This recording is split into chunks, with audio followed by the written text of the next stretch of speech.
sorrows, all my merriment, join in music to set hearts aflame. Father, now that I wander with thee, flowers and fields are alive with thy joy. All that I own to thee I've given, now I sing in thy love I am free.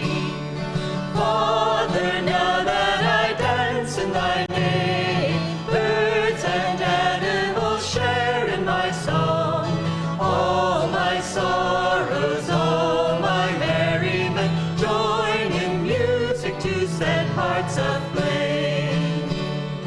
All my sorrows, all my merriment, join in music to set hearts aflame.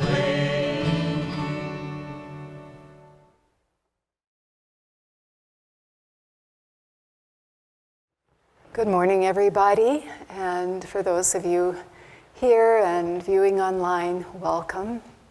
I am Nayaswami Maria, and this is Nayaswami Ananta, and it's a joy to be with you all and share this Sunday service. So today's reading, it's from the Rays of One Light, and these are weekly commentaries from the Bible and Bhagavad Gita. This is written by Swami Kriyananda. And this is In Surrender Lies Victory. Truth is one and eternal. Realize oneness with it in your deathless self within. And the following commentary is based on the teachings of Paramahansa Yogananda. A case might be made for surrender as a path to victory in worldly conflicts, the way of passive resistance, for example, in preference to armed resistance. But our point here concerns a higher kind of surrender, the surrender of our deluded, egoic will to the wise and almighty will of God. Human will is, as Paramahansa Yogananda used to say, guided by whims.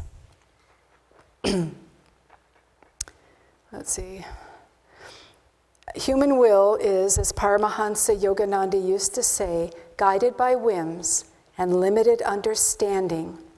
The divine will is in harmony with every level of reality. Though the divine will sometimes appear to us at first to be wrong, it proves always, eventually, to be for our highest good. Human will is inconsistent. It leads us one day to success, another to disaster. The divine will, when we surrender to it completely, though it is not always easy to do so, always brings us deep inner peace and joy in the end. Jesus Christ demonstrated this perfect surrender to God's will in the Garden of Gethsemane, the night before he was captured and imprisoned, preparatory to his crucifixion. He went apart from the others to pray and asked them to pray also. But when he returned to them, he found them asleep. Out of his love for them, he excused them, saying, the spirit indeed is willing, but the flesh is weak. He then urged them, saying, watch and pray. Their weakness in those circumstances was particularly sad, and the disciples themselves must have regretted it bitterly later on. We all know the symptoms of human weakness, though we may excuse them in ourselves, saying, well, after all, I'm only human. But what are the signs of true strength? We find in all cases that these are the fruit of a life wholly surrendered to God. The Bhagavad Gita lists these signs in the 13th chapter. humbleness, truthfulness, and harmlessness, patience and honor, reverence for the wise, purity, constancy, control of self, contempt for sense delights, self-sacrifice, perception of the certainty of ill in birth, old age, and frail mortality, disease, the ego's suffering, and sin. Detachment, lightly holding thoughts of home, children and wife, those ties which bind most men. An ever tranquil heart, heedless of good or adverse fortune, with the will upraised to worship me alone unceasingly. Loving deep solitude and shunning noise of foolish crowds. Calm focus on the self perceived within and in infinity. These qualities reveal true wisdom, Prince. All that is otherwise is ignorance. Thus, through Holy Scripture, God has spoken to mankind. Om, Om, Om.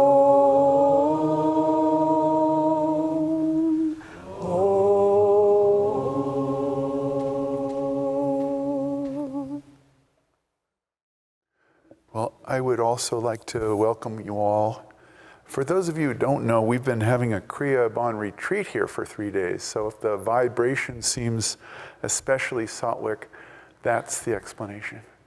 I'd like to read from Whispers from Eternity, a passage entitled, "Let me feel that thou and I are one." When the sparks of cosmic creation flew from under thy crucible of love, I danced with all the lights that heralded the coming of myriad worlds. I am a little spark of thy joyous cosmic fire. O thou Son of Life, as thy nectar poured into the little cups of human minds, filled with molten liquid of vital sparks, they thought to contain thy golden infinity in the smallness of their human feelings. In each fragile, undulating mirror of human flesh, I see reflected thy restless dance of omnipresent power. In the lambent waters of life, I behold thy ever steady, almighty life. Teach me, Christ-like, by the power of concentration, to still the restless storms of desire raging on the lake of my mind. Stilling those waves, I lovingly behold thy unruffled face of cosmic stillness. Cause the little wave of my life to subside, that thy consciousness in me spread out to become thine own vastness. Let me feel my heart throbbing in thy breast, my feet moving with thy energy, thy breath breathing through mine, thy energy actively moving my arms, thy thoughts weaving all the thoughts in my brain. When I cry, thy soft sigh within me wakens me to thy joy. In thy playfulness, little bubble visions of thy creation float dancingly in the chamber of my dreams, which manifest in my sleep of delusion. Thy meteoric will courses through the skies of my own willpower. Make me feel that it is thou who art I. Oh, make me thyself, that I behold my little bubble of self ever floating in thee. Good idea?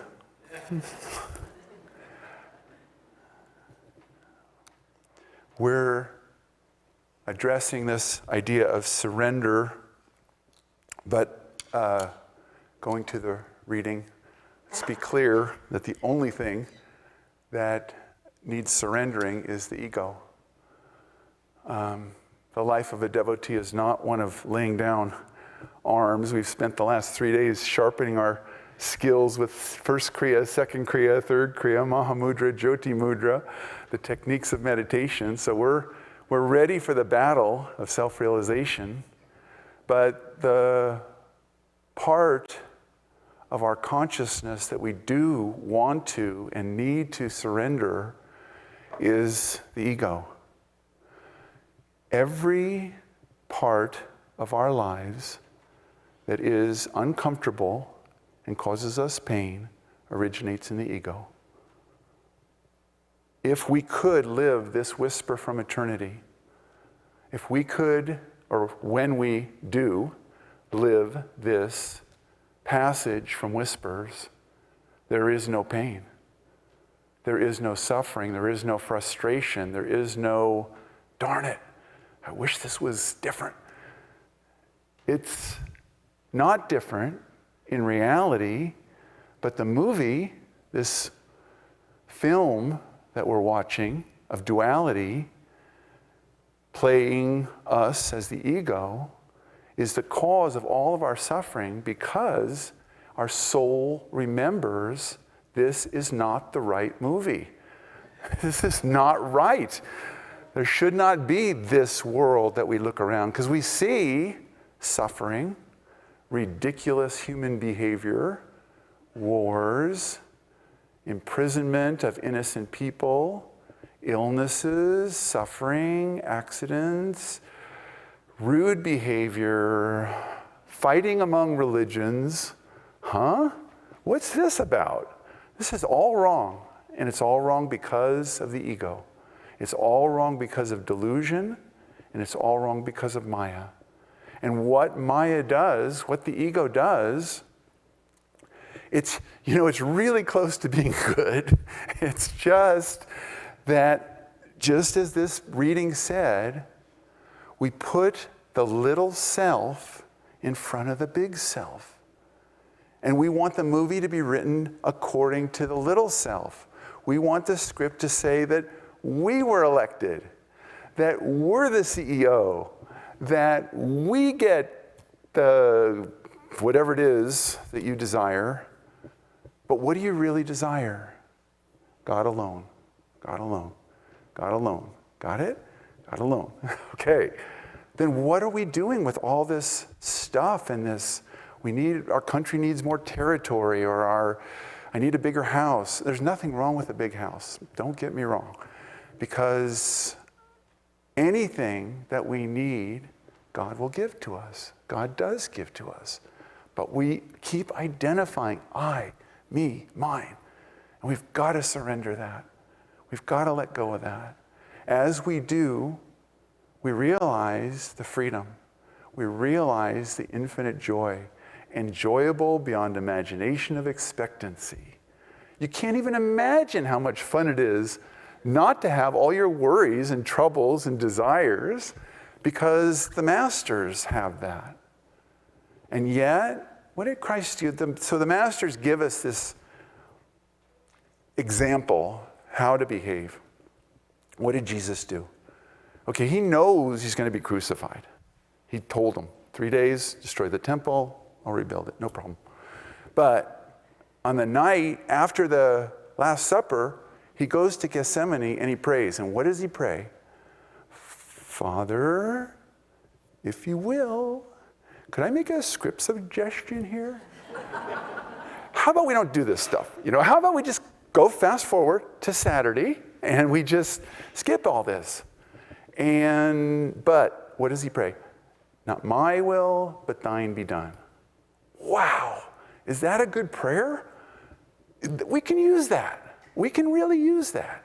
Because every point of uncomfortableness and suffering in your life and everyone's life, my life, comes from just the ego getting in there just a little bit. Oh, I wish Swami didn't do that. Gosh, I wish Master's teaching had this. I wish this, I wish that, I wish that. Why can't I be Jyotish. Because you're not Jyotish. He's Jyotish. You're you. You're a spark of the infinite. You're this whisper from eternity. You're perfect as you are. And the only problem is there's this little screen, and we just got to get rid of it. Where is that screen? It's in the deep spine. It's the little samskars, the little vrittis. It's all of the things we've been talking about for 3 days. Well, it's not just 3 days. We talk about it all the time because it's the source of all our problems, is the ego, precluding the light of God from shining out, precluding us from realize how close the Guru is to us, precluding the realization that Master is with you in your heart all the time. The consciousness that Yogananda had, the consciousness that Christ had, and the Buddha, all of them, it's there in your heart. And you've just got to surrender that screen of ego and realize you're the self, capital S. So Jesus prays. I'll tell you a little story about my grandma. My grandma was an Irish immigrant to the United States, and she raised 5 kids and lived in San Francisco. Her husband died when the kids were teenagers, and she went on. But my grandma had a picture of Jesus in the Garden of Gethsemane praying. And she used to pray every night and every morning to Jesus. And that was the picture, her picture. Because she's a single mom with 5 kids, and she's dirt poor. But, so one time as a little boy, I went up there. My grandma lived upstairs in Grandma's house, of course. That's where all grandmas live. And I walked around the corner, and I saw the picture. Now, Grandma wasn't in it that moment, but what I could feel was the devotion. It was coming out of the room. And I asked my dad later, is that where Grandma prays? And he goes, yeah, that's where Grandma prays. She always prayed there? Yeah. And when you were a little kid? Yeah.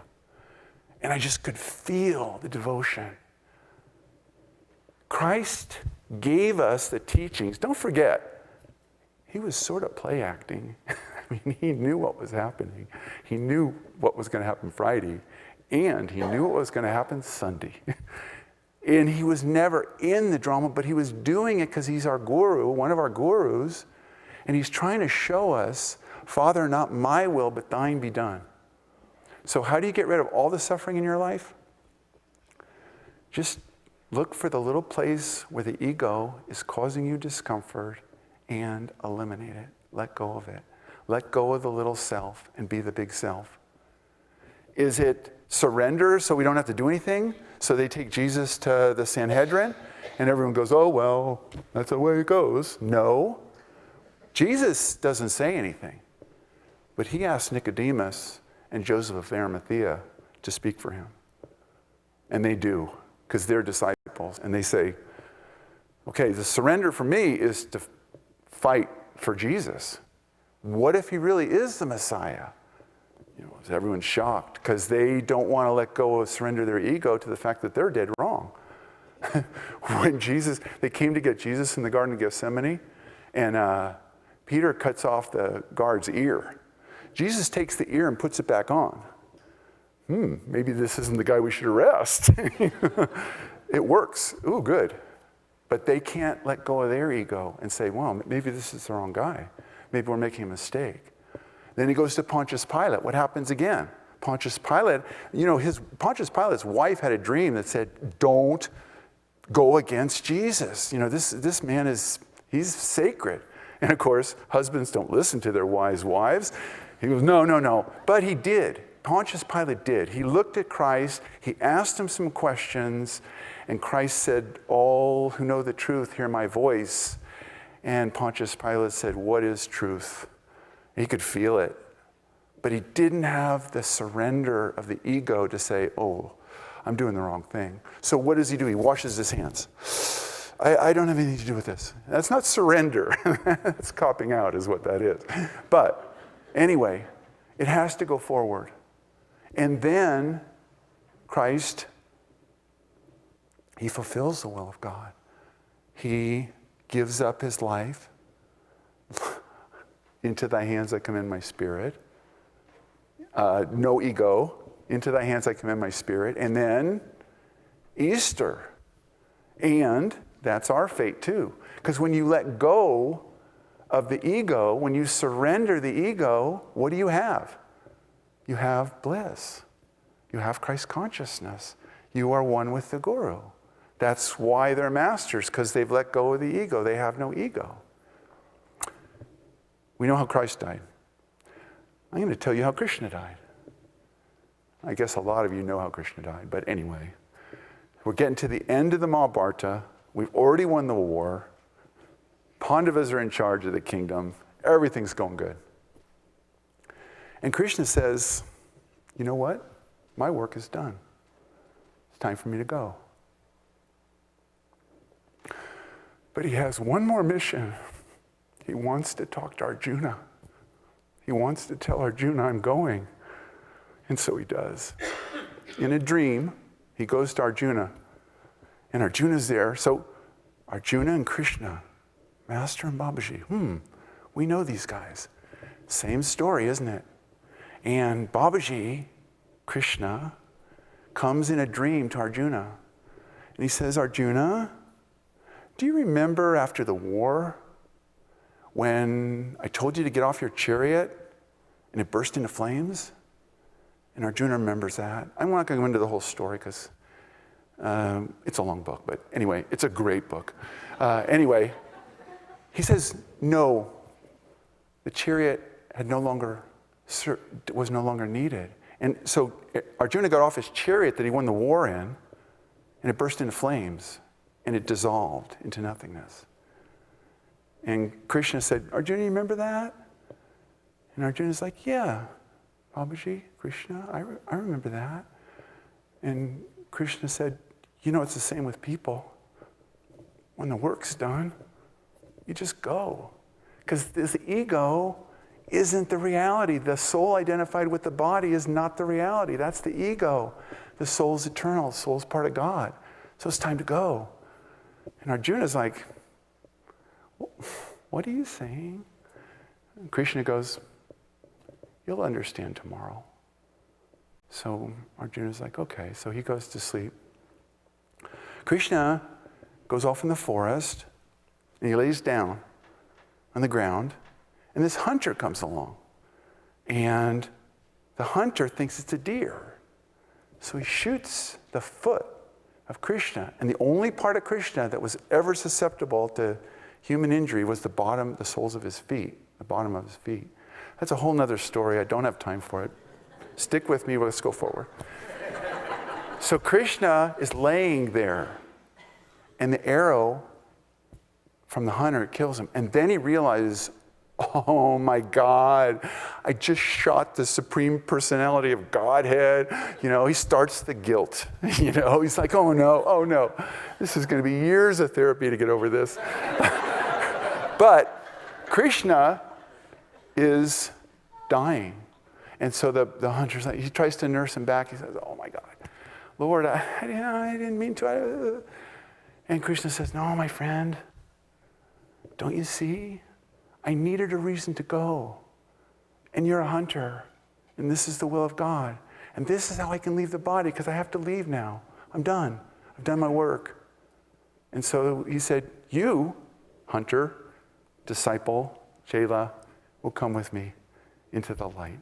You come with me too. And so he's good with it. It's all good. It so much reminded me of the end of Kriyananda's life. Because we got to the end of Kriyananda's life and we all knew it's covered. He had written all the books he needed to write, given all the talks, given everyone the instruction, given all the leaders of the community at the time instructions on how to keep Ananda going forward. He had tagged some of the young next wave people that were coming, but others were coming. He gave us instruction, basically, I'm done. I'm going to go. Whew. Gone. Krishna was gone. And Arjuna, of course, the next day, like, oh, I got it. When you're done, with the body, when you're done with the ego, what are you? You're free in God. Krishna had to go back to the realm of light. Babaji came, luckily, thanks to Mataji. He gets to stay. You remember that discussion. Babaji's like, well, it doesn't really matter if I have a body or not, so I'm thinking of going home with your 1880 or whatever year it was, world. And Mataji said, you know, Babaji, if it doesn't matter if you stay or leave, why don't you stay? And Babaji says, okay, this is the divine will speaking through you. The divine will speaking through you. Father, not my will, but thine be done. We can do it. We can let go of the ego. We can meditate, and bit by bit, and even when you have an uncomfortable day, situation, try to look and see, where is this coming from? Somehow the screen of delusion of the ego has gotten you to make this feel uncomfortable when it's not uncomfortable in God. Swamiji was always calm. When we gave him terrible news sometimes. You know, we phoned him in Hawaii and said, oh, the community burned down. Said, oh, okay, well, I guess I should come back. He was writing the path, or I think he was writing the path. Anyway, yeah, even-minded and cheerful. That's how Krishna Babaji is. That's how Master is. And that's how all of us are, potentially. You're going to see, as you traverse the path, as you meditate regularly and faithfully, as you practice meditation, you're going to see that the veil of ego is thinner and thinner, and finally it's gone. And what's left? Enjoyable, beyond imagination of expectancy, samadhi bliss. God bless you all. Lord, may we serve you all our days, ever rejoice to sing your praise, as we together your wisdom seek. Charge us with truth whene'er we speak. Lord, may we ever know your will. Come to us when our hearts are still, as we your guidance with joy receive. May we as one your bliss achieve, as we your guidance with joy receive. May we as one your